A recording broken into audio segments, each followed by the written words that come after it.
క్షేమము నీ శాశ్వత జీవము నా జీవిత కాలమంతయు నీవు దయచేయువాడవు. కృపాక్షేమము నీ శాశ్వత జీవము నా జీవిత కాలమంతయు నీవు దయచేయువాడవు.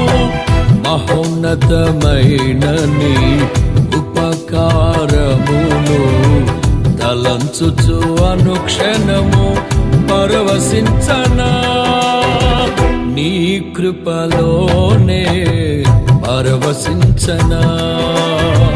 మహోన్నతమైన నీ ఉపకారములు తలంచుచు అనుక్షణము పరవశించనా నీ కృప